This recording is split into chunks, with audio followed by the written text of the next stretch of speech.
Bonjour, c'est Catel de la table d'orientation. Nous voici au port du Moulin Blanc à Brest. La vie est longue et on peut réaliser ses rêves à tout âge à condition de ne pas les remettre tout le temps au lendemain. Si tu te mets en tête que tes études et les métiers que tu exerceras devront être au service de tes rêves, tu pourras avoir une vie très agréable. Et pour illustrer cela, je vais te montrer deux choses. Le bateau que j'ai acheté quand j'avais 20 ans et ensuite je te présenterai une amie dont le parcours peut t'inspirer.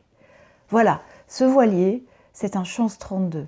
Alors c'est pas celui que j'avais, mais c'est le même. Ce bateau fait 10 mètres. Et quand j'étais étudiante, j'habitais à bord et je touchais les allocations logement pour payer ma place de port. C'était mon loyer. Et l'été de mes 20 ans, toujours avec ce voilier, je suis partie aux Açores, un archipel situé en plein milieu de l'océan Atlantique, avec 3 copains de fac. Et ça, je te promets, ça a été un voyage extraordinaire et le début de toute une série de rêves merveilleux que j'ai pu vivre grâce à ma passion pour la navigation. Alors je vais vous montrer le bateau de Marie. Marie, c'est une amie qui vient de s'acheter ce superbe bateau de voyage. Voilà, un Aliotis 38. Regardez, il est magnifique. Elle a complètement équipé le bateau pour partir aux Açores. Et elle part en 3 jours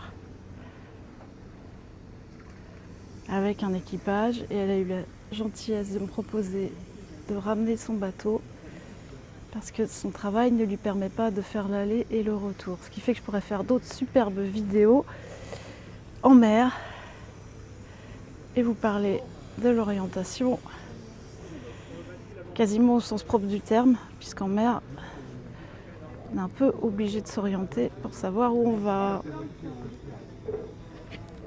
Alors, hello, hello! Puis-je monter à bord? Hop! Eh bien, mon rêve, c'était, quand j'étais jeune, ado, c'était de vivre sur un bateau. Et à l'époque, mon rêve, c'était d'être infirmière et j'aurais eu un bateau, on serait partis à plusieurs infirmières. Et on aurait distribué du Doliprane partout où on allait pour faire du bien au monde entier.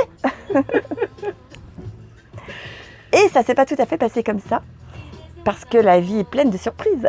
Mais que globalement, la tendance est restée à ça, quand même, toute ma vie, même si j'ai fait plein de choses à côté. Parce que ce qui compte aussi, c'est les plein de choses qu'on fait à côté, et qui sont tout aussi passionnantes que le rêve principal. Et qu'est-ce que tu as fait à côté alors? J'ai fait de la musique, j'ai construit une famille, j'ai exercé mon métier d'infirmière à terre, j'ai construit une maison que j'adore, j'ai fait plein de voyages divers et variés, en avion aussi, en stop, en train, en voiture, en moto, en bateau. Et tout ça, c'était magnifique. Mais le rêve de vivre sur un bateau était tout le temps là. J'ai eu des bateaux trop petits, trop rustiques. En Bretagne Nord, c'est dur. Et là, j'ai un bateau qui peut me permettre ça.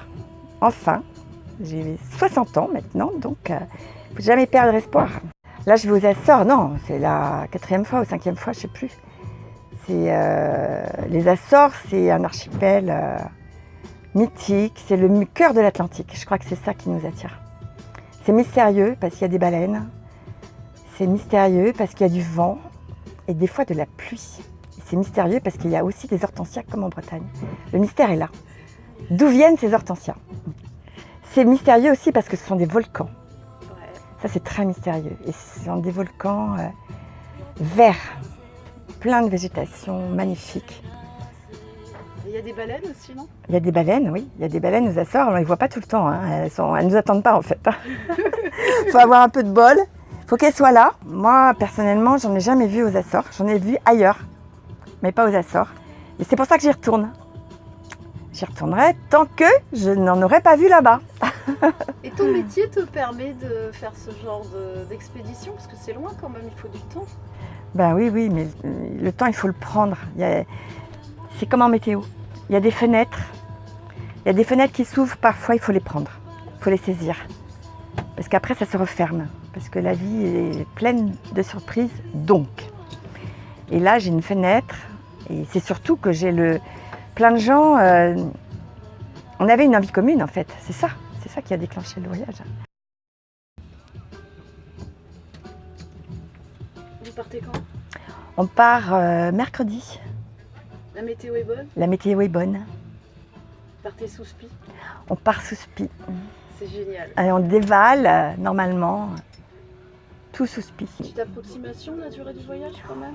Là, on dit toujours, moi je dirais entre 8 et 10 jours. Entre 8 et 10 8, jours. c'est vraiment, on a du vent continu. Et 10, si on a des bulles de vent, des bulles de non-vent. Ou, je sais pas, ou un problème quelconque. Parce que tout peut arriver aussi, hein. On est d'accord. On est d'accord.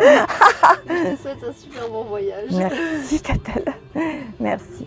Ça abîme les plombages. Tu peux me le refaire celle-là? Donc ça c'est pour la bonite et ça abîme les plombages.